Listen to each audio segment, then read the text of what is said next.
Hello दोस्तों, नमस्कार। Santoshi IAS में आप सभी का एक बार फिर स्वागत है। आज यहाँ पर ये उत्तर प्रदेश स्पेशल का पार्ट नंबर 2 है। इससे पहले लेक्चर नंबर 1 हमने अपलोड कर दिया है चैनल पर, वहाँ पर जाकर देख लीजिए। ठीक है, ये उत्तर प्रदेश स्पेशल के प्रीवियस ईयर में जितने भी लोक सेवा आयोग द्वारा या किसी अन्य आयोग द्वारा क्वेश्चन पूछे गए हैं, उन सबको हम किसके फॉर्म में करेंगे, क्वेश्चन आंसर के फॉर्म में करेंगे। और यहाँ पर विद मैप के साथ हर एक क्वेश्चन आपको मैप के साथ करवाया जाएगा, ताकि आप अच्छे से विजुलाइज कर पाएँ। ठीक है, आज का मैप थोड़ा सा अच्छा है, पिछले वीडियो का मैप थोड़ा सा सही नहीं था। ठीक है, तो चलते हैं, हम शुरू करते हैं। इस उत्तर प्रदेश स्पेशल में हम 5 से 6 लेक्चर लाएंगे और जल्द ही हम इसको पूरी तरह से ख़त्म कर देंगे। ठीक है, सब कुछ मैप के थ्रू ही हम करवाएंगे। ठीक है, तो जो पहले वीडियो नहीं देखे हैं, एक प्लेलिस्ट बना है, चैनल पर जाइए। सभी सब्जेक्ट का जितने भी आपके पीसीएस में सब्जेक्ट पूछे जाते हैं या जहाँ जहाँ से क्वेश्चन आते हैं, सब कुछ प्लेलिस्ट अलग अलग से बना है। वहाँ पर जाके जो आपको जिसकी डिमांड है वो देख सकते हैं। ठीक है, तो चलते हैं, हम यहाँ पर शुरू करते हैं। उत्तर प्रदेश स्पेशल नाम से इस पीडीएफ में आप जा सकते हैं, देख सकते हैं। ठीक है, या मैं लिंक डिस्क्रिप्शन बॉक्स में डाल दी दूँगा। चलते हैं, हम शुरू करते हैं। जो लोग नए होंगे प्लीज़ चैनल को सब्सक्राइब कर लीजिएगा, वीडियो को लाइक कर दीजिएगा। हमको भी थोड़ा सा मोटिवेशन आपके सब्सक्राइब, लाइक से और कमेंट जो करते हैं उससे मोटिवेशन मिलता है। तो चलते हैं, हम शुरू करते हैं। पहला क्वेश्चन क्या कह रहा है, उससे पहले मैं ये बता दूं, जो लोग घटना सार का आपका क्यूज फॉर्म में क्वेश्चन करना चाहते हैं, वो लोग टेलीग्राम, संतोषी आईएएस के नाम से टेलीग्राम है, उसको ज्वाइन कर सकते हैं, ताकि आप घटना सार के जितने भी प्रीवियस ईयर में क्विज पूछे, प्रीवियस ईयर नहीं मतलब अभी पीछे जनवरी से लेके जून तक जो क्विज आपके क्वेश्चन पूछे गए हैं, उन सब का क्विज वहाँ पर करवाया जाता है। जाके आप वहाँ पर ज्वाइन करके सभी का क्यूज कर लीजिए, ताकि आपका रिवीजन होता रहे। ठीक है, तो चलते हैं, शुरू करते हैं। पहला क्वेश्चन, निम्नलिखित प्रकारों में मिट्टी में से किस एक की बुंदेलखंड क्षेत्र में प्रमुखता है। ठीक है, बताइए, जो बुंदेलखंड का एरिया है, पहले आपको पता होना चाहिए बुंदेलखंड का एरिया कौन है।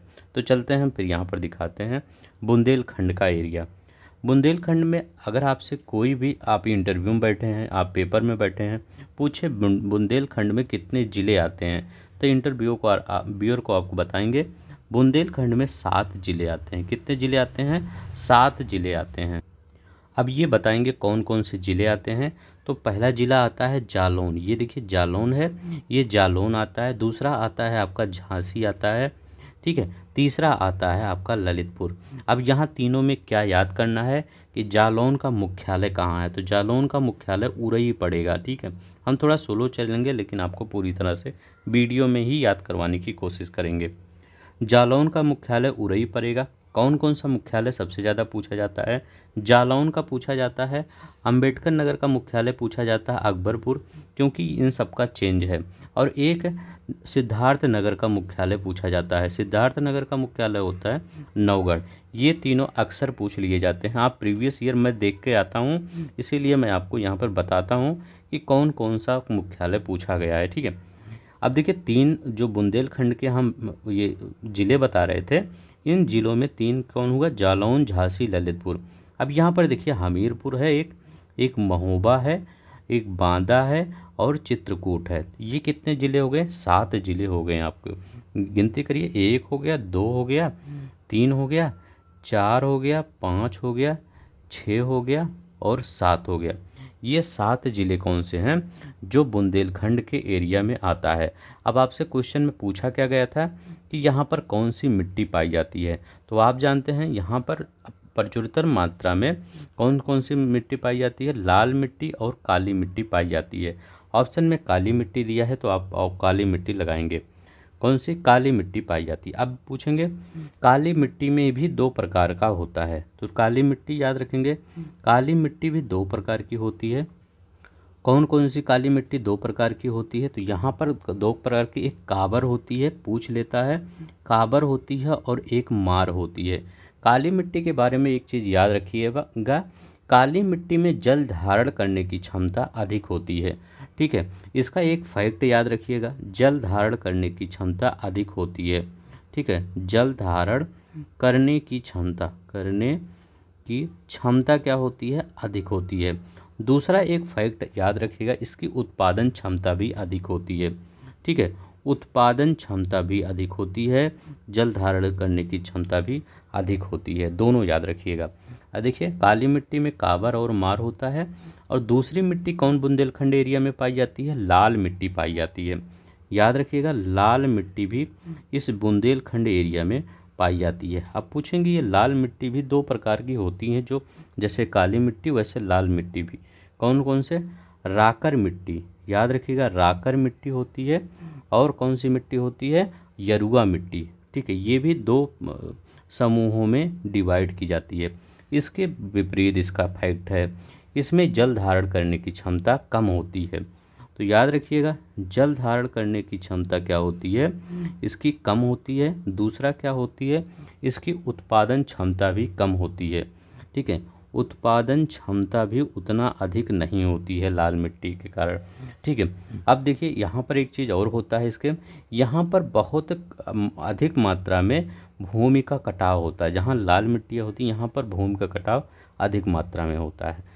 तो बस इतना फैक्ट अगर याद रखेंगे कि इस बुंदेलखंड एरिया में कौन कौन सी मिट्टी पाई जाती है, जो बुंदेलखंड एरिया है, तो इस बुंदेलखंड एरिया में कौन कौन सी मिट्टी पाई जाती है, लाल और काली मिट्टी पाई जाती है। ठीक है, तो चलते हैं। और यहाँ पर दो फैक्ट हमने और बताया कि अंबेडकर नगर का मुख्यालय अकबरपुर है, सिद्धार्थ नगर का नौगढ़ है, जालौन का मुख्यालय उरई है। ठीक है, और कानपुर देवहात का भी मुख्यालय अकबरपुर है। तो दोनों का मुख्यालय, अम्बेडकर नगर का मुख्यालय अकबरपुर, कानपुर देवहात का भी मुख्यालय अकबरपुर है। तो चलते हैं, अब हम नेक्स्ट देखते हैं। ठीक है, आई होप आपको समझ में आया गया होगा। चलते हैं नेक्स्ट क्वेश्चन देखते हैं, यहाँ क्वेश्चन क्या कह रहा है। अभी जितना पिछले प्रीवियस वीडियो में हमने जो पढ़ाया है उसका यहाँ पर रिवीजन हम कर लेंगे। ठीक है, धीरे धीरे। उत्तर प्रदेश के भाबर क्षेत्र में निम्नलिखित में से किस प्रकार की मिट्टी पाई जाती है। उत्तर प्रदेश के भाबर क्षेत्र में, अब पूछेंगे भाबर क्षेत्र कौन सा होता है, जो, तो भाबर क्षेत्र वो होता है जो आपके ये मतलब इस उत्तराखंड या नेपाल कह सकते हैं आपका, जो शिवालिक से थोड़ा सा सटा हुआ आप कह सकते हैं क्षेत्र होता है वही। ठीक है, तो मतलब ये तराई का जो क्षेत्र होता है, ठीक है, तराई का क्षेत्र, तो इसी तराई क्षेत्र में क्या होता है, भाबर होता है, खादर होता है, और ये कंकरीली पथरीली मिट्टी पाई जाती हैं। तो ठीक है, याद रखेंगे यहाँ पर कौन कौन सी मिट्टी पाई जाती है, भाबर क्षेत्र में कंकरीली और पथरीली मिट्टी पाई जाती है।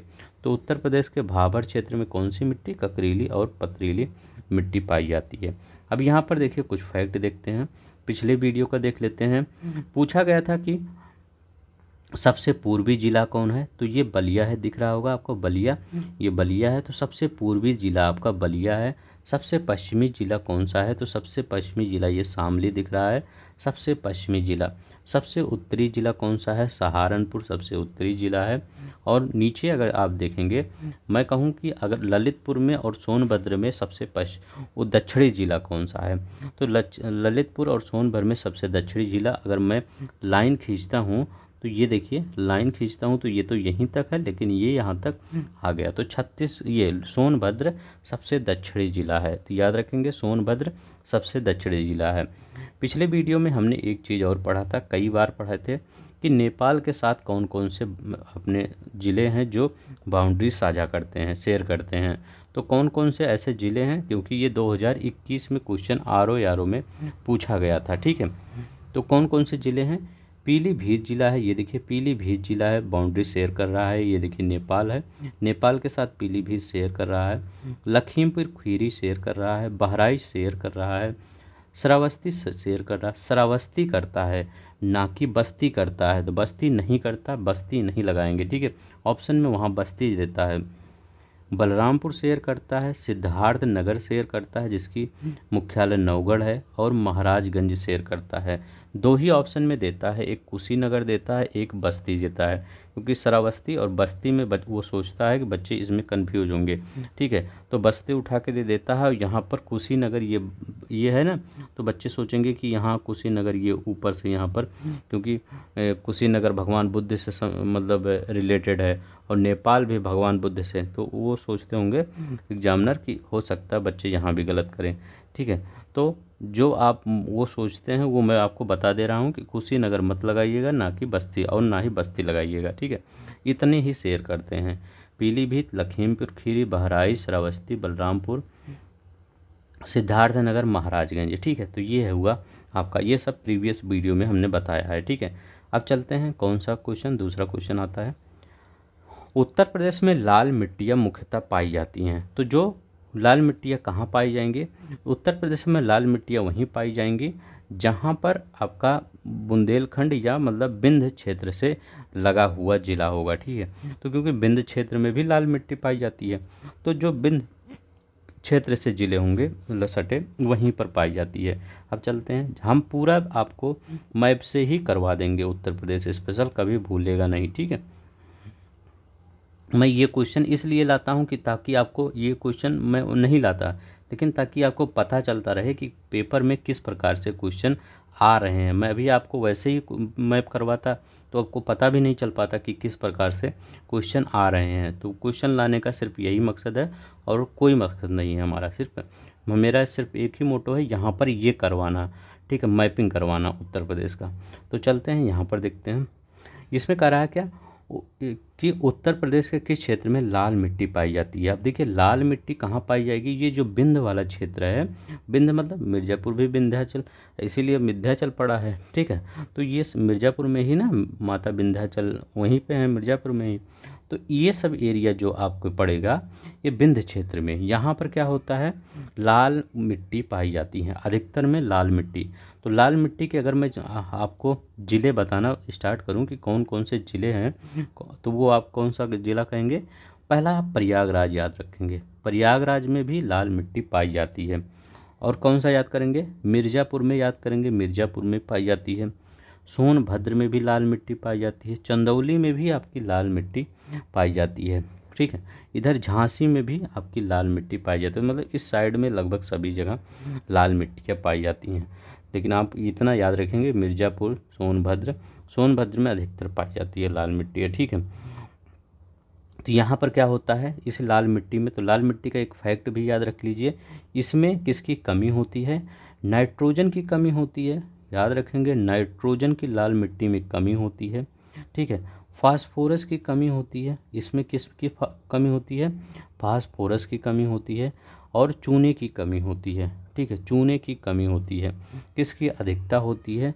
लौह की अधिकता होती है, ठीक है, लौह की अधिकता होती है, याद रखेंगे, ठीक है।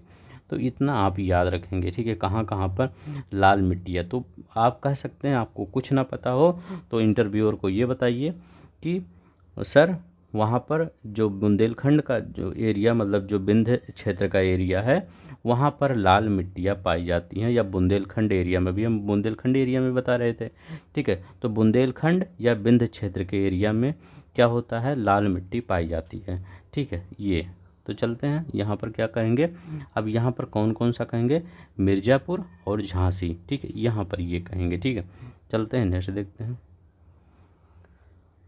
अब देखिए लवण प्रभावित मृदाएं मुख्यतः उत्तर प्रदेश के किन मंडलों में पाई जाती हैं? अब देखिए लवण प्रभावित मृदाएं किस मंडलों में पाई जाती हैं? उत्तर प्रदेश का मंडल, अच्छा मंडल बताना है, यहाँ पर किस मंडल में पाई जाती है, ज़िले नहीं बताना, मंडल, क्योंकि मंडल में भी कई ज़िले आते हैं, ठीक है। तो ऐसे ज़िले बताइए जहाँ पर क्या हो सकता है, बारिश कम होती होगी, बताइए।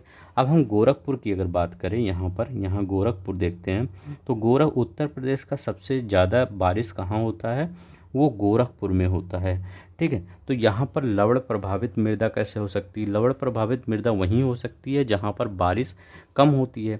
जब बारिश कम होगी तो लोग ट्यूबवेल से नीचे से पानी निकालेंगे, जितना नीचे से पानी निकालेंगे उतना वो क्या होता है, जो मिट्टी होती है उतना लवणीकरण होता है, ठीक है। मिट्टी जितना भी पानी निकाला जाता है, लवणीकरण की समस्या उतनी ज़्यादा बढ़ती जाती है, ठीक है। तो गोरखपुर में बारिश होती है, यहाँ पर पानी न ज़्यादा निकालने की ज़रूरत नहीं पड़ती, तो ये तो ऑप्शन आप काट ही दीजिए।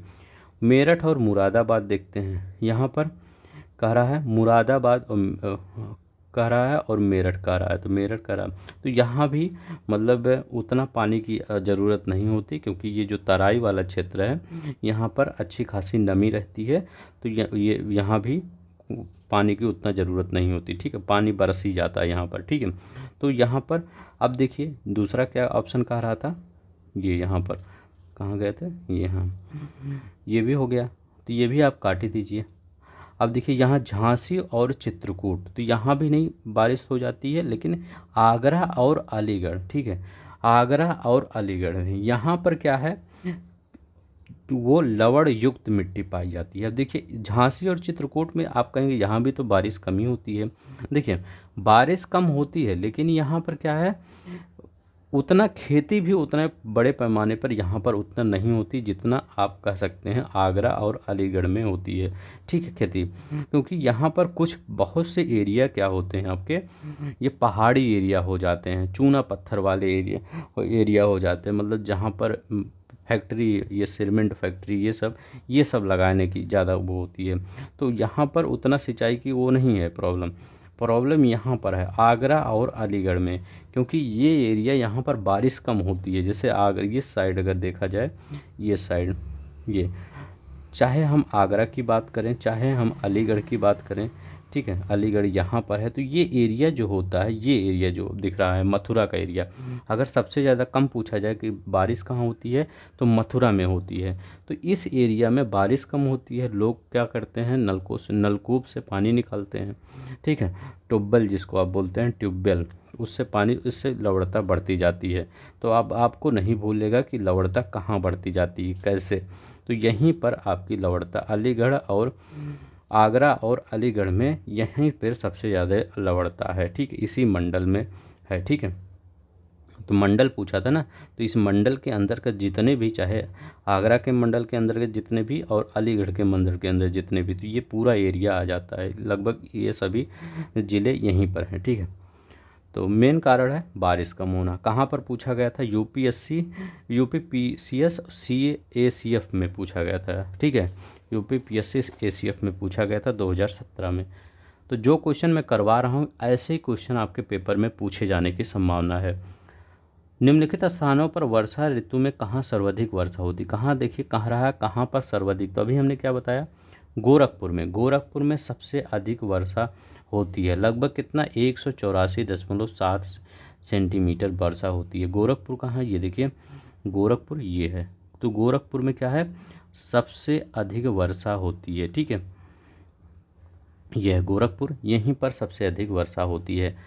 जितना ये पूर्वी भाग है, ठीक है, उत्तर प्रदेश का अगर जोग्राफिकल एरिया देखा जाए तो जितना भी पूर्व साइड में, इस साइड में बारिश यहाँ पर ज़्यादा होती, यहाँ पर कम, जैसे जैसे ऊपर बढ़ते जाएंगे आप, ये बारिश क्या होती है, कम होती जाती है, ठीक है। तो इस साइड में ये क्वेश्चन आपके बार बार ये क्वेश्चन पूछा जाता है, अगर उत्तर प्रदेश में बलिया में ज़्यादा बारिश होगी कि बदायूं में ज़्यादा बारिश होगी, ठीक है, बलिया कहाँ पर है, ये देखिए बलिया यहाँ पर है और बदायूं यहाँ पर है, तो बलिया में बदायूं कंपेयर में बहुत ज़्यादा बारिश होगी, कहाँ पर, बलिया में, बदायूं में कम होगी बारिश।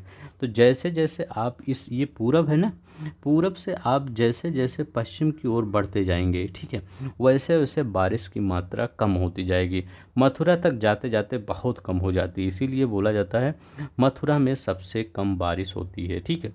तो ये याद रखिएगा, जैसे जैसे पूरब से पश्चिम बढ़ते जाएंगे बारिश का मात्रा कम होती जाएगी, ठीक है।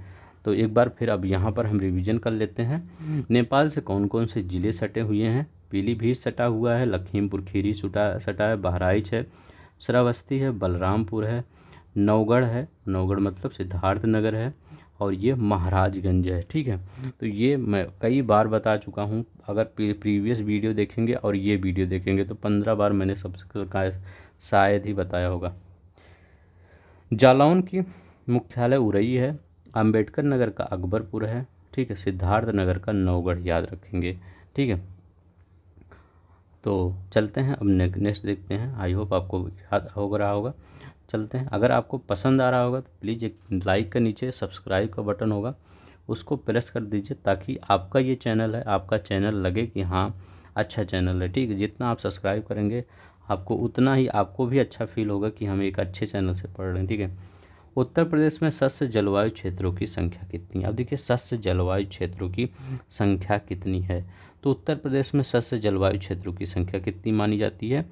9 मानी जाती है। उसके कई कारण हो सकते हैं, चाहे उसके मृदा का कारण ले लिया जाए, चाहे उसके वर्षा का कारण ले लिया जाए, चाहे तापमान का कारण ले लिया जाए, चाहे जल का कारण ले लिया जाए, चाहे मानव संसाधन का कारण। तो ये सब इसी सब के आधार पर भारत उत्तर प्रदेश की 9 कृषि जलवायु, चाहे कृषि जलवायु चाहे सस्य, 9 कृषि जलवायु क्षेत्रों में बांटा गया है, जो कि इस प्रकार हैं। अब देखते हैं कौन कौन इस प्रकार से हैं।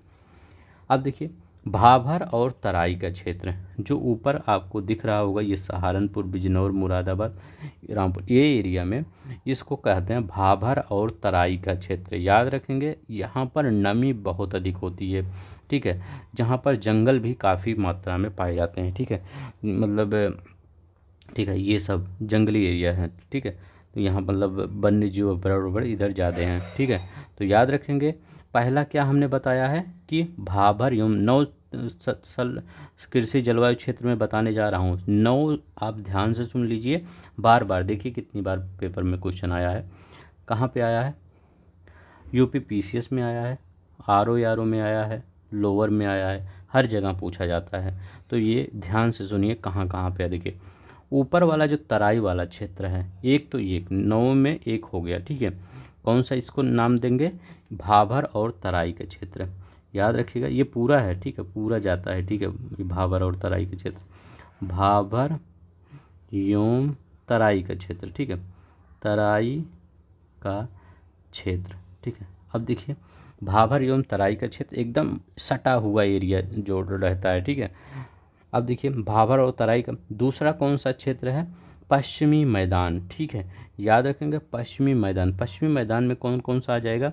ये सब एरिया आ जाएगा, ठीक है। ये देखिए, तो इसको कौन सा, ये कौन सा एरिया हो गया? पश्चिमी मैदान, ठीक है। दो चीज़ हो गया, भाभर और तराई का क्षेत्र, पश्चिमी मैदान, दो हो गया। मध्य पश्चिमी मैदान, तो मध्य पश्चिमी मैदान कौन सा हो जाएगा? ये देखिए, मध्य पश्चिमी मैदान ये हो जाएगा, मध्य पश्चिमी मैदान, जैसे बदायूं, कासगंज, ये सब एरिया। तो यहाँ पर मैं लिख देता हूँ मध्य पश्चिमी मैदान, ठीक है, मध्य पश्चिमी मैदान। 3 याद करिए, भाभर तराई के क्षेत्र, पश्चिमी मैदान, और ये थोड़ा सा मध्य में पड़ जाता है, मध्य, ठीक है। अब देखिए, मध्य हो गया। दक्षिण पश्चिमी समशुष्क मैदान। अब देखिए, शुष्क हम क्या बताए हैं? देखिए, आगरा वाला बता रहे थे, अलीगढ़ वाला, अभी हम आगे बताए हैं। तो ये वाला जो शुष्क वाला क्षेत्र है, इसको क्या कहते हैं? दक्षिण पश्चिम, क्योंकि ये दक्षिण में पड़ रहा है ना, तो दक्षिण और पश्चिम में पड़ रहा है, तो दक्षिण पश्चिम का समशुष्क मैदान। तो यहाँ मैं लिख देता हूँ दक्षिण पश्चिम का समशुष्क मैदान, समशुष्क मैदान। कितना हो गया? गिनती करिए, 1 हो गया, 2 हो गया, ये 3 हो गया, और ये 4 हो गया, 4 हो गया। अभी कितने बचे हैं? 5 बचे हैं। अब देखिए, कौन सा याद रखेंगे? मध्य मैदान। मध्य मैदान में कौन सा आ जाएगा? ये देखिए, मध्य मैदान, ये हरदोई, उन्नाव, ये सब का एरिया। तो यहाँ पर लिख दीजिए मध्य मैदान, ठीक है, मध्य मैदान आ गया। मध्य मैदान के आगे क्या आगेंगे? मध्य मैदान के बाद आगा बुंदेलखंड। याद रखिएगा, बुंदेलखंड। तो जो 7 ज़िले बताए हैं, 7 ज़िले कौन से हैं? जालौन, झांसी, ललितपुर, हमीरपुर, महोबा, बांदा, चित्रकूट, ये कौन से ये बता दिया गया है? बुंदेलखंड का क्षेत्र। तो याद रखिएगा, बुंदेलखंड का क्षेत्र, खंड का क्षेत्र, ये आपका बुंदेलखंड का क्षेत्र हो गया। इसके बाद कौन सा जिला आ जाएगा? उत्तर पूर्वी मैदान। उत्तर और पूर्वी, उत्तर पूर्वी हम कहाँ जाएंगे? हम पहले उत्तर इस साइड में जाएंगे, फिर पूर्व ये वाला है। तो उत्तर पूर्वी जो गोरखपुर, ये बस्ती, संत कबीर नगर, ये है। तो यहाँ लिख दीजिए उत्तर पूर्वी मैदान, उत्तर पूर्वी मैदान, ठीक है, उत्तर पूर्वी मैदान। कितना हो गया? 4 हो गया, 5 हो गया, 6 हो गया, एक 7 हो गया। अभी 2 बचा है, पूर्वी मैदान। पूर्वी मैदान में कौन सा आ जाएगा? इधर साइड करिए, पूर्वी मैदान में ये बलिया, चंदौली, गाजीपुर, ये हो जाएगा पूर्वी मैदान, ठीक है, पूर्वी मैदान, ठीक है, पूर्वी मैदान हो गया। अब एक और पूछा जा रहा है, विंध्य वाला बच गया। तो विंध्य वाला मतलब प्रयागराज, मिर्ज़ापुर, सोनभद्र, ठीक है, भदोही, ये सब वाला आ जाएगा। ये क्या है? विंध्य क्षेत्र। तो विंध्य क्षेत्र, ठीक है। अब देखिए 9 हो गया कि नहीं, इसी में हमने 9, अब सिर्फ आपको बताना है, पढ़ाना बस। लिख तो दिए हूँ। भाभर एवं तराई क्षेत्र ऊपर पढ़ेंगे। इसके बाद आप गाजियाबाद मेरठ साइड में चले जाएंगे, पश्चिमी मैदान, ठीक है। इसके बाद थोड़ा सा बरेली साइड में आ जाएंगे कि मध्य मैदान याद रख लेंगे। फिर दक्षिण पश्चिमी शुष्क मैदान याद रखेंगे, यहाँ पर आगरा वाला शुष्क मैदान है, तो आगरा मथुरा ये सब शुष्क एरिया है, ठीक है। तो दक्षिण पश्चिमी का शुष्क मैदान 4 हो गया। फिर मध्य मैदान, ठीक है, लखनऊ का एरिया मान सकते हैं, तो मध्य मैदान ये हो गया। फिर बुंदेलखंड का एरिया आप मान सकते, एक छठा है। 7वां का है उत्तर पूर्वी मैदान हो जाएगा, उत्तर पूर्वी मैदान मतलब गोरखपुर का एरिया, महाराजगंज, कुशीनगर, ठीक है। अब यहाँ पर पूर्वी मैदान, ये नहीं पूछेगा किस कौन कौन से ज़िले आते हैं, सिर्फ आपको यही याद करना है कि कौन कौन, सिर्फ आप थोड़ा सा दिमाग में रखिए बस कि कहाँ कहाँ पे है और पूर्वी मैदान कितने भागों में विभाजित किया गया है, बस बिंद। आज तक ये नहीं पूछा गया है, सिर्फ इतना याद रखिए कौन कौन से हैं बस, ठीक है। तो यही है आपका, ठीक है। तो चलते हैं, कौन सा हो गया, उत्तर प्रदेश में सस्य जलवायु कितने 9 भागों में डिवाइड किया गया है। चलते हैं नेक्स्ट देखते हैं। मृदा क्षेत्र में मुख्य रूप से पोटास की कमी है, उत्तर प्रदेश में ज़िले में पाई जाती है। कहाँ पर पोटास की कमी होती है, ये तो पोटास एक मतलब खेतों में डाला जाने वाला, जैसे जब वो नहीं कमी होती है तो बाहर से डाल दिया जाता है, तो वो कहाँ कहाँ पर है, तो वह कहाँ कहाँ पर है, ये जौनपुर में पोटास की कमी होती है, आजमगढ़ में और मऊ जनपद में। कहाँ कहाँ पूछा था इसको, ये उत्तर प्रदेश कांस्टेबल में कितना अच्छा क्वेश्चन पूछा था, ठीक है। देखिए तो ये कहाँ पर है, याद रखिएगा, जौनपुर, आजमगढ़, मऊ में यहाँ पर क्या होता है, पोटास की कमी होती है, तो यहाँ पर जौनपुर लिख दीजिए, ठीक है। अब नेक्स्ट देखते हैं, उत्तर प्रदेश का निम्नलिखित में से कौन सा वन्यजीव अभ्यारण्य 1975 में स्थापित किया गया था। अब देखिए 1975 में कौन सा वन्यजीव अभ्यारण्य स्थापित किया गया था, ठीक है। तो कौन सा अभ्यारण्य जो है 75 में स्थापित किया गया था, तो कतर्निया घाट, याद रखिएगा, कतर्निया घाट वन्यजीव अभ्यारण्य कहाँ पर स्थापित किया गया था, वो मतलब ये कब स्थापित किया गया था, 1975 में स्थापित किया गया था, ठीक है। अब आपको ये भी पता होना चाहिए कतर्निया घाट है कहाँ, ठीक है। तो कतर्निया घाट कहाँ है, बहराइच जिला है आपका, ये देखिए बहराइच जिला है, यहीं पर है कतर्निया घाट। तो उत्तर प्रदेश का बहराइच जिला है, उत्तर प्रदेश का एक बहराइच जिला है, यहीं पर एक कतर्निया घाट वन्यजीव अभ्यारण्य है, ठीक है। याद रखिएगा कतर्निया घाट 1975 में स्थापित किया गया था। लेकिन जब 75 में कभी कभी अगर आपको 76 दे दे तो उसको भी मान लीजिएगा, क्योंकि वन्य जीव अभ्यारण्य है, इसको आरक्षित, कतर्निया आरक्षित वन क्षेत्र अगर पूछा जाए को वन्य जीवन विहार घोषित कब किया गया था, तो 1976 में किया गया था, वन्य जीव विहार घोषित किया गया था, ठीक है, 1976 में, तो ये याद रखेंगे, ठीक है। अब देखिए किशनपुर कहाँ पर है, किशनपुर ये कब स्थापित किया गया था, 1972 में, ठीक है। ये कब 1975 में स्थापित किया गया था। और वन्यजीव विहार का दर्जा कब मिला, 1976 में। अभ्यारण्य का दर्जा 75 में, बिहार का दर्जा 1976 में, किशनपुर को 1972 में, रायपुर कोई मतलब ये तो है ही नहीं, चंबल, ठीक है, चंबल कब इसको बताया गया अभ्यारण्य, तो 1979 में, ठीक है, याद रखिएगा 1979 में। चंबल कहाँ है, इटावा के पास, ठीक है। अब देखिए यहाँ पर किशनपुर कहाँ पर है, ठीक है, तो किशनपुर कहाँ पर है, तो ये लखीमपुर खीरी दिख रहा है, लखीमपुर खीरी। ये किशनपुर जो वन्यजीव अभ्यारण्य है, ये किसका भाग था पहले, ये किसका भाग है, ये आपके दुधवा राष्ट्रीय उद्यान का भाग है, किसका, दुधवा राष्ट्रीय उद्यान का भाग है, दुधवा राष्ट्रीय उद्यान, ठीक है। तो याद रखेंगे इसमें, तो किशनपुर कहाँ पर है, लखीमपुर खीरी है, कतर्निया घाट कहाँ पर है, बहराइच में है, दोनों याद रखेंगे। नेक्स्ट देखते हैं, चंद्रप्रभा वन्यजीव अभ्यारण्य उत्तर प्रदेश के प्रमुख वन्यजीव अभ्यारण्य है, एक निम्नलिखित में से कहाँ पर अवस्थित है, तो कहाँ पर, चंदौली जिले में है, कहाँ पर है, चंदौली जिले में चंद्रप्रभा वन्यजीव अभ्यारण्य है। इसकी स्थापना कब हुई थी, तो ये इसकी स्थापना 1957 में हुई थी, कब हुई थी, 1957 ईस्वी में इसकी स्थापना हुई थी, ठीक है। यहाँ पर चंदौली जिला हम दिखा देते हैं, ये देखिए चंदौली है, यहीं पर चंद्रप्रभा वन्यजीव अभ्यारण्य है, ठीक है।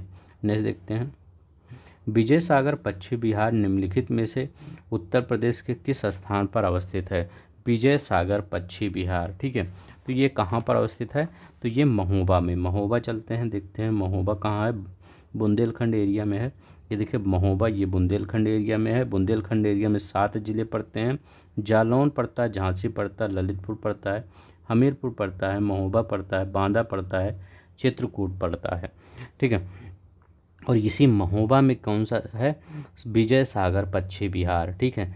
तो विजय सागर पश्चिम बिहार अगर पूछा जाए कहाँ पर है, तो कहाँ पर बताएंगे?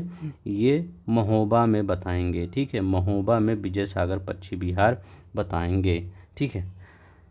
विजय सागर है उसी के किनारे स्थित है, इसलिए इसको विजय सागर पश्चिम बिहार कहते हैं। एक बार नेपाल से सटे जिले देख लेते हैं। पीलीभीत, लखीमपुर खीरी, बहराइच, श्रावस्ती, बलरामपुर, सिद्धार्थनगर, महाराजगंज, ठीक है, ये याद रखेंगे। अब यहाँ पर क्या बोलेंगे? महोबा में स्थित है। चलते हैं नेक्स्ट देखते हैं। उत्तर प्रदेश के अमनगढ़ टाइगर रिजर्व निम्नलिखित किस टाइगर रिजर्व का हिस्सा है? उत्तर प्रदेश में जो अमनगढ़ टाइगर रिजर्व है किस टाइगर रिजर्व का हिस्सा है? तो अमनगढ़ टाइगर रिजर्व किसका हिस्सा है? तो ये आपके जिम कॉर्बेट, याद रखेंगे। पहले ये जिम कॉर्बेट, पहले जब उत्तराखंड और ये आपका उत्तर प्रदेश एक ही था तो ये किसका हिस्सा था? तो वो जिम कॉर्बेट का हिस्सा था। जब उत्तराखंड टूट गया तो जो ये जिम कॉर्बेट है वो कहाँ पे चला गया? ये आधा उत्तराखंड में चला गया, आधा इधर। तो जिम कॉर्बेट उधर हो गया और अमनगढ़ क्या हो गया? ये उत्तर प्रदेश में चला आया, ठीक है। तो जो उत्तराखंड के साथ सटा होगा जिला उसी के तो आसपास होगा। तो अगर आपसे पूछे कि अमनगढ़ टाइगर रिजर्व कहाँ पर है, तो ये बिजनौर में है, ठीक है, यहीं पर। तो ये कॉर्बेट इधर है और ये अमनगढ़ इधर है। तो ये अमनगढ़ कहाँ पर है? ये यहाँ उत्तर प्रदेश के बिजनौर ज़िले में है। ये एक क्या है? टाइगर रिजर्व है, ठीक है। तो याद रखेंगे ये किसका है? अमनगढ़ टाइगर रिजर्व किस टाइगर रिजर्व का हिस्सा है? तो ये कॉर्बेट, जिम कॉर्बेट का है, ठीक है। तो याद रखेंगे। नेक्स्ट देखते हैं। उत्तर प्रदेश में मयूर संरक्षण केंद्र निम्नलिखित में से किस स्थान और जनपद में स्थित है? मयूर मतलब मोर, मोर मतलब श्री कृष्ण भगवान, ठीक है। तो ऐसे ही याद कर लीजिए, मयूर मथुरा में, ठीक है, याद रखेंगे। उत्तर प्रदेश मयूर संरक्षण केंद्र कहाँ है? मोर का संरक्षण कहाँ होता है? मथुरा में होता है, ठीक है। ये भी क्वेश्चन आपके पेपर में पूछा गया था, जीआईसी लेक्चरर में आया था 2021 में ही ये पूछा गया था, मथुरा में। नेक्स्ट देखते हैं। अब देखिए कौन सा एक सुमेलित नहीं है, यहाँ पर बताइए कौन सा एक सुमेलित नहीं है? महावीर स्वामी अभ्यारण्य। तो महावीर स्वामी अभ्यारण्य कहाँ पर है? तो ये कहाँ पर है? जनपद ललितपुर में है। तो ललितपुर में दिखाते हैं, यहाँ पर ये देखिए ललितपुर, तो यहीं पर है। क्या है? ये बुंदेलखंड का एरिया है, एक ज़िला है। तो यहीं पर है क्या? महावीर स्वामी अभ्यारण्य। तो महावीर, वैसे मैं बता के आगे बढ़ जाता, लेकिन यहाँ पर आकर आपको अगर डोनोट करूँगा तो आपको याद रहेगा, ठीक है। महावीर स्वामी अभ्यारण्य, ठीक है। लाख बेहोशी अभ्यारण्य कहाँ है? तो कन्नौज में है। तो कन्नौज में चलते हैं, यहाँ पर है कन्नौज और यहीं पर क्या है? लाख बेहोशी अभ्यारण्य। तो लाख बेहोशी अभ्यारण्य यहीं पर, जो ये कन्नौज के आसपास के लोग होंगे उनको ये पता होगा, ठीक है। कभी भी आपको संडे कभी भी अगर टाइम मिले, ठीक है, या छुट्टी का कोई दिन रहे, तो ये सब जहाँ जिसके यहाँ जो भी कुछ अभ्यारण्य है वो ज़रूर जाके देखा करिए, ठीक है। इससे आपको नॉलेज होगा और आपको नेचर का एक बहुमूल्य चीज़ें पता चलेंगी, नेचर में क्या क्या चीज़ें विद्यमान है, ठीक है। किशनपुर वन्यजीव अभ्यारण्य ये कहाँ पर है? लखीमपुर खीरी में है, अभी हमने बताया था। किशनपुर वन्यजीव ये लखीमपुर खीरी है, ये नेपाल से सटा एरिया है, ठीक है। किशनपुर वन्यजीव अभ्यारण्य, किशनपुर वन्यजीव अभ्यारण्य अगर आपके पास नहीं है तो आपके ज़िले में के बगल में कोई स्थान होगा, वहाँ भी देखिए, ठीक है। नेचर से हमेशा जुड़े रहिए, ठीक है। कैमूर अभ्यारण्य कहाँ पर है? तो कैमूर अभ्यारण्य तो मिर्ज़ापुर और सोनभद्र यहीं पर कैमूर, अब दोनों स्थान पर। अब तो जंगल है तो जंगल ये कहेगा नहीं कि हम मिर्ज़ापुर में रहेंगे, सोनभद्र में नहीं, वो तो नेचर है, कहीं भी रह सकता है। तो यहाँ पर क्या है? कैमूर अभ्यारण्य, याद रखिए कैमूर अभ्यारण्य कहाँ पर है, मिर्ज़ापुर और सोनभद्र में कैमूर अभ्यारण्य है। ठीक है, तो अब यहाँ पर क्या था, किशनपुर वन्यजीव अभ्यारण्य, यही गलत था। ठीक है, तो ये सी वाला गलत है। और ठीक है, ये लखीमपुर खीरी में पड़ता है। तो चलते हैं नेक्स्ट देखते हैं। दुधवा राष्ट्रीय उद्यान उत्तर प्रदेश के निम्नलिखित में से किस जनपद में अवस्थित है। तो दुधवा राष्ट्रीय उद्यान उत्तर प्रदेश के किस जनपद में अवस्थित है, तो ये कहाँ पर है, लखीमपुर खीरी।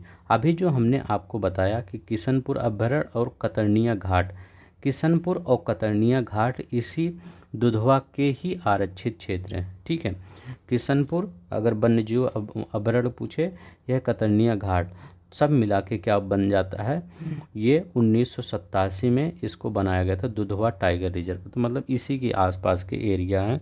ठीक है, चाहे कतरनिया घाट की बात करें चाहे किशनपुर की। तो ठीक है, तो लखीमपुर खीरी नेक्स्ट देखते हैं। लखीमपुर खीरी कहाँ पर है, ये देखिए यहीं लखीमपुर खीरी में दुधवा है। ठीक है, याद रखिएगा दुधवा राष्ट्रीय उद्यान कहाँ पर है, दुधवा नेशनल पार्क कहाँ पर है, लखीमपुर खीरी। याद रखेंगे लखीमपुर खीरी। आपसे ये भी पूछ सकता है ये किन नदियों के बीच है। अगर हम बताएं कि ये दुधवा नेशनल पार्क है, यहाँ से एक नदी ये गुजर रही है, एक नदी ये गुजर रही है, कौन कौन सी नदियों के बीच है, तो ये मोहना नदी और सुहेला नदी के बीच में है। किसके नदी, मोहना और सुहेला नदी के बीच में दुधवा नेशनल पार्क पड़ता है। आई होप आपको याद हो गया होगा। चलते हैं नेक्स्ट देखते हैं। अभी मेरे साथ अगर 5-6 लेक्चर इस बन जाइएगा, ठीक है, अब बने रहेंगे तो हम आपको पूरा जितना उत्तर प्रदेश का ये मैप दिख रहा है ना, हर एक चीज़ आपको पता चल जाएगा। उत्तर प्रदेश मैप पूरा आपको कभी याद ही नहीं करने पड़ेगा, इतनी बार मैं इसको पढ़ा दूंगा। ठीक है, ठीक है, ये वीडियो अब लगभग मैं अल्टरनेट या एक वीडियो अब आपका क्वेश्चन आंसर का डेली आएगा। ठीक है, क्योंकि टाइम अब कम है। निम्नलिखित में से कौन सा वन्यजीव अभ्यारण्य उत्तर प्रदेश में स्थित नहीं है, वन्यजीव अभ्यारण्य उत्तर प्रदेश में स्थित नहीं है, तो ये बताइए कौन सा।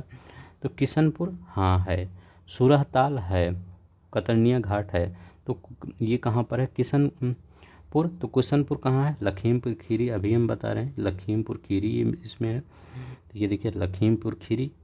ठीक है, ये नेपाल से बॉर्डर शेयर करता है किशनपुर। ठीक है, किशनपुर किसके अंतर्गत आता है, दुधवा, और दुधवा के नेशनल पार्क के अंतर्गत आता है। ठीक है, अब देखिए ये हो गया। और कतरनिया घाट भी पूछा था, हाँ कतरनिया घाट भी पूछा है। तो कतरनिया घाट थोड़ा सा हम जूम करते हैं ना ताकि आपको दिखे। तो ये जब जूम करते हैं तो ये वाला ऑप्शन में हट जाता है। ठीक है, तो आगे नीचे ऊपर होता रहता है, तो थोड़े उसके लिए सॉरी। कतरनिया घाट वन्यजीव अभ्यारण्य, कतरनिया घाट वन्यजीव अभ्यारण्य ये कहाँ पर है, ये बहराइच। ठीक है, तो मतलब कतरनिया घाट और ये कहाँ पर है, कतरनिया घाट ये बहराइच में है। ठीक है, बहराइच। ठीक है, तो लेकिन बहराइच में भले है लेकिन ये किसका पार्ट है, तो ये पूरी तरह से यहाँ पर क्या है, दुधवा नेशनल पार्क। तो इसी में जो कतरनिया घाट है ये भी इसी में आ जाता है। ठीक है, किसमें, ये दुधवा नेशनल पार्क का ही हिस्सा है। तो कतरनिया ठीक है, कतरनिया वन्य जीव अभ्यारण्य पूछा था ना, हाँ वन्य जीव अभ्यारण्य ये बहराइच में है, लेकिन पूछा जाए किसका हिस्सा है, ये भी आपका उसी का हिस्सा है।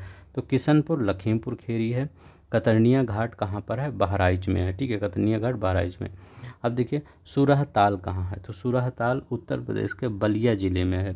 कहाँ पर है, उत्तर प्रदेश के बलिया ज़िले में सूरहताल है। याद रखिएगा सूरहताल।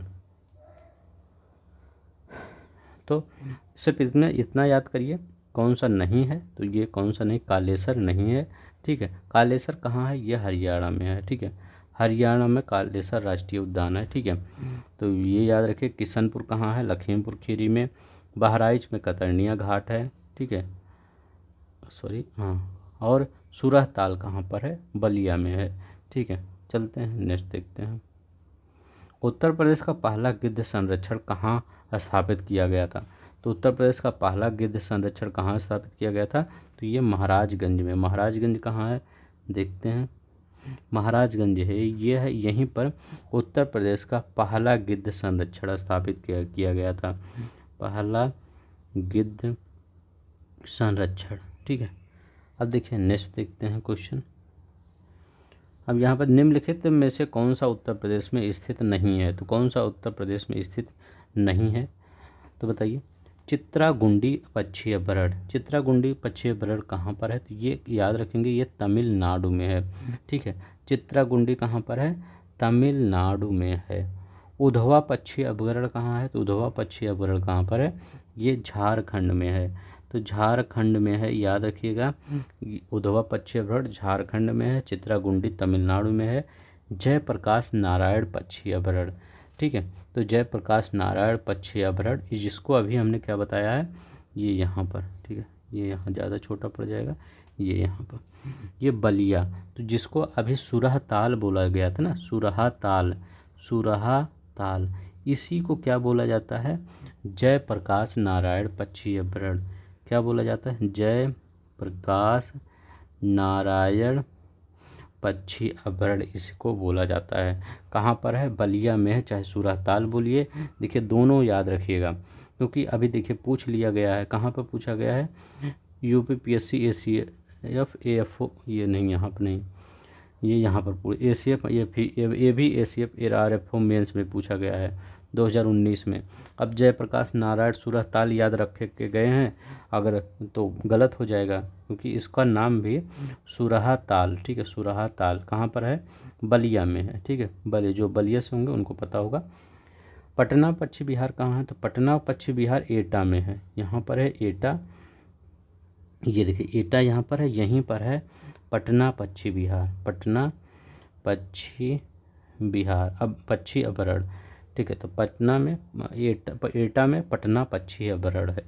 ठीक है, तो आपको याद हो गया होगा, ये पटना ये एटा में है, जयप्रकाश ये बलिया में है, ये तमिलनाडु में, उधवा झारखंड। तो 3 और 4 इसमें गलत है। ठीक है, क्योंकि यह उत्तर प्रदेश में नहीं है। नेक्स्ट देखते हैं, वर्तमान में उत्तर प्रदेश में वन क्षेत्र है मात्र कितना वन क्षेत्र है, तो अभी जो 2021 का डाटा है, 2021 का डाटा, इसमें 9.23% क्या है, उत्तर प्रदेश में वन क्षेत्र है नवीनतम आंकड़ों के अनुसार। जो पहले आंकड़ा था उसमें 6.84 था, ये नहीं होगा। अब देखिए जो अब पूछेगा 9.23%। ठीक है, ये याद रखिएगा 9.23%। चलते यहाँ कुछ कर लेते हैं, यहाँ क्या करने लायक है। ये देखिए ये क्वेश्चन कल पिछला रिवीजन कर लेते हैं। सोनभद्र कितने राज्यों से बॉर्डर शेयर करता है, तो सोनभद्र किससे शेयर करता है, छत्तीसगढ़ से करता है, झारखंड से करता है, छत्तीसगढ़, झारखंड, ये बिहार है, और ये क्या है, ये MP है। ठीक है, तो ये MP, छत्तीसगढ़, झारखंड, बिहार से कौन सा बॉर्डर शेयर करता है, सोनभद्र, इसी का ज़्यादा पूछा जाता है।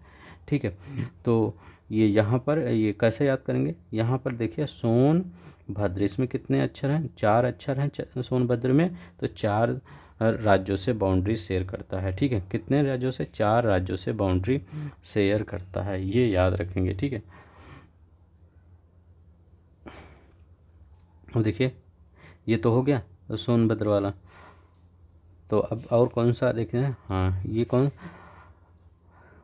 यहाँ पर मध्य प्रदेश वाला देख लेते हैं। ठीक है, मध्य प्रदेश में भी देखते हैं बहुत से, क्योंकि बहुत से ये ज़िले लगते हैं। तो मध्य प्रदेश से आगरा लगता है, इटावा लगता है, जालौन लगता है, झांसी लगता है, ललितपुर लगता है, महोबा लगता है, बांदा लगता है, चित्रकूट लगता है, प्रयागराज लगता है, मिर्ज़ापुर लगता है, सोनभद्र लगता है। सब मिला कितने हो गए, 4 इधर 4 इधर, 8 3 11, तो मध्य प्रदेश से 11 ज़िले बाउंड्री शेयर कर रहे हैं। ठीक है, कितने ज़िले कर रहे हैं बाउंड्री शेयर, 11 ज़िले कर रहे हैं। ठीक है, तो झारखंड से कौन कर रहा है, सिर्फ सोनभद्र कर रहा है। ठीक है, ये भी ऐसे भी क्वेश्चन पूछ सकता है। ठीक है, तो बस चलते हैं हम आगे, आगे भी रिवीजन कर लेंगे हम कुछ। उत्तर प्रदेश में वन महोत्सव मनाया जाता है, तो उत्तर प्रदेश में वन महोत्सव कब मनाया जाता है, तो उत्तर प्रदेश में वन महोत्सव कब मनाया जाता है, 1 से 7 जुलाई के बीच उत्तर प्रदेश में वन महोत्सव मनाया जाता है। ठीक है, 1 से 7 जुलाई के बीच उत्तर प्रदेश में वन महोत्सव मनाया जाता है। अब देखिए मुख्यालय याद कर लेते हैं, नवगढ़ सिद्धार्थनगर का है, कुशीनगर का बहुत बार मुख्यालय पूछा जाता है, इसको बताया ही नहीं, ठीक है। ये पडरौना, कुशीनगर का मुख्यालय कहाँ है, पडरौना, ठीक है। संत कबीर नगर का मुख्यालय कहाँ पर है, ये इसका मुख्यालय खलीलाबाद है, ठीक है। कुशीनगर का पडरौना, संत कबीर नगर का खलीलाबाद, सिद्धार्थ नगर का मुख्यालय नवगढ़ है। और यहाँ पर जालौन का मुख्यालय उरई है। और यहाँ पर अम्बेडकर नगर का मुख्यालय कहाँ है, अकबरपुर में है अम्बेडकर नगर का मुख्यालय, ये याद रखेंगे, ठीक है। चलते हैं नेक्स्ट देखते हैं। तो यहाँ पर क्वेश्चन बताएं, 1 से 7 जुलाई के बीच वन महोत्सव मनाया जाता है। अब यहाँ पर देखते हैं ये क्वेश्चन क्या कह रहा है। नवाबगंज पश्चिम बिहार, ओखला पश्चिम बिहार, समस्तपुर पश्चिम बिहार, पार्वती आरंग पश्चिम बिहार। तो इसको मिलाना है, मिलाइए कहाँ है, नवाबगंज पश्चिम बिहार कहाँ है, तो ये नवाबगंज पश्चिम बिहार उन्नाव में है, याद रखेंगे। नवाबगंज पश्चिम बिहार उन्नाव में है। ओखला पश्चिम बिहार कहाँ पर है, तो ओखला पश्चिम बिहार गाजियाबाद में है, ठीक है। ओखला पश्चिम बिहार गाजियाबाद में। समस्तपुर पश्चिम बिहार, तो समस्तपुर पश्चिम बिहार ये रायबरेली में है, राहुल गांधी जी के कॉन्स्टिट्यूंसी में। समस्तपुर पश्चिम बिहार रायबरेली में। पार्वती आरंग पश्चिम बिहार, तो पार्वती आरंग पश्चिम बिहार कहाँ पर है, ये गोंडा में है, ठीक है। तो सिंपल ही क्वेश्चन था, ठीक है, तो याद रखेंगे। चलते हैं एक बार यहाँ पर देखते हैं कहाँ पर कौन कौन सा स्थान है। गोंडा में क्या है, गोंडा में है आपका पार्वती आरंग पश्चिम बिहार, ठीक है। पार्वती आरंग, ठीक है, पार्वती आरंग पश्चिम बिहार। और क्या पूछा था, नवाबगंज उन्नाव में, तो यहाँ उन्नाव है, ये देखिए लखनऊ है यहाँ पर, और यहाँ कानपुर में है, ठीक है। कानपुर लखनऊ के बीच में एक ज़िला पड़ता है, जो कि इन दो बड़े सिटी, मतलब 2 बड़े ज़िलों के बीच में एक पड़ता है उन्नाव, ठीक है। तो यहीं पर है नवाबगंज पश्चिम बिहार, ठीक है। समस्तपुर पश्चिम बिहार कहाँ है, रायबरेली में। तो समस्तपुर पश्चिम बिहार कहाँ पर है, रायबरेली में समस्तपुर पश्चिम बिहार है, ठीक है। ओखला पश्चिम बिहार कहाँ है, तो ये देखिए गाजियाबाद है, ठीक है। यहाँ पर गाजियाबाद, यहीं पर है ओखला पश्चिम बिहार, ठीक है। चलते हैं नेक्स्ट देखते हैं। उत्तर प्रदेश में नवाबगंज पश्चिम बिहार कहाँ है, तो उत्तर प्रदेश में नवाबगंज पश्चिम बिहार उन्नाव में है, ये देखिए उन्नाव में नवाबगंज पश्चिम बिहार है। अब यहाँ पर देखते हैं उत्तर प्रदेश, असम, उड़ीसा, कर्नाटक, ठीक है। यहाँ पर बताइएगा राष्ट्रीय उद्यान कौन सा है, तो उत्तर प्रदेश में कौन सा है, तो देखिए यहाँ पर तो उत्तर प्रदेश में कोई दिख ही नहीं रहा है, क्योंकि ये कब पूछा गया था, 1998 में पूछा गया था, ठीक है। जब 1998 में पूछा गया था तो इस समय हमारा जो ये हमारा उत्तर प्रदेश और उत्तराखंड एक ही था, तो 2000 के बाद ये अलग हुई है, ठीक है। तो क्या हुआ, 2000 में अलग हुई है, तो ये 1998 में क्वेश्चन पूछा गया था। तो उत्तर प्रदेश में ये राजा जी, तो राजा जी उत्तराखंड यहाँ कर दीजिए, बस उत्तराखंड, उत्तर प्रदेश काट के उत्तराखंड कर दीजिए, सही हो जाएगा। अब असम में कौन सा है, तो असम में कौन सा है, मानस है, ठीक है। उड़ीसा में सिमलीपाल है, कर्नाटक में बांदीपुर है, ठीक है। अब देखिए यहाँ पर निम्नलिखित में से कौन सा युग्म सुमेलित नहीं है, तो कौन सा युग्म सुमेलित नहीं है ये बताइए क्वेश्चन। तो यहाँ पर गंगा डॉल्फिन सेंचुरी संत कबीर नगर दिया, भारतीय पशु अनुसंधान संस्थान बरेली, पक्षी सेंचुरी भरतपुर दिया है, और राष्ट्रीय डेयरी अनुसंधान संस्थान करनाल दिया है। तो गंगा डॉल्फिन सेंचुरी संत कबीर नगर में नहीं है, ये बिहार में है, ठीक है। गंगा डॉल्फिन ये भागलपुर में है, ठीक है। भारतीय पशु अनुसंधान संस्थान बरेली में है, बरेली कहाँ है, चलते हैं बरेली, ये यहीं पर, ये बरेली है, ठीक है, तराई वाले क्षेत्र में। तो बरेली में यहाँ पर क्या है, भारतीय पशु अनुसंधान संस्थान, तो यहाँ लिख दीजिए भारतीय पशु अनुसंधान संस्थान, ठीक है। और कौन सा है, पक्षी सेंचुरी, तो ये भरतपुर में है। तो पक्षी सेंचुरी पूछा था ना, तो पक्षी सेंचुरी भरतपुर में है, तो ये राजस्थान के एरिया में पड़ जाता है, तो पक्षी सेंचुरी। राष्ट्रीय डेयरी करनाल डेयरी अनुसंधान संस्थान, तो ये करनाल में है, तो ये हरियाणा में पड़ जाता है, तो ये भी आपका नहीं है, ठीक है। तो याद रखिएगा यहाँ पर पक्षी, और सब सही है, सिर्फ यही आपका भागलपुर, ठीक है, पूरे लिख दीजिए यहाँ। चलते हैं नेक्स्ट देखते हैं। उत्तर प्रदेश में बब्बर शेर सफारी स्थापित किया जा रहा है। तो जो उस समय जो क्वेश्चन पूछा गया था, तो बब्बर शेर सफारी कहाँ पर स्थापित किया जा रहा है, तो उत्तर प्रदेश में बब्बर शेर सफारी इटावा में स्थापित हो चुका है। ठीक है, जाइए देखिए। ठीक है, इटावा चलते हैं, देखते हैं कहाँ पर है इटावा। इटावा यहाँ पर है। इटावा किससे बाउंड्री शेयर करता है? एमपी से इटावा। ऐसे भी क्वेश्चन आ जाता है आपके पेपर में। इटावा मध्य प्रदेश से बाउंड्री शेयर करता है, एक स्टेटमेंट दे देता है।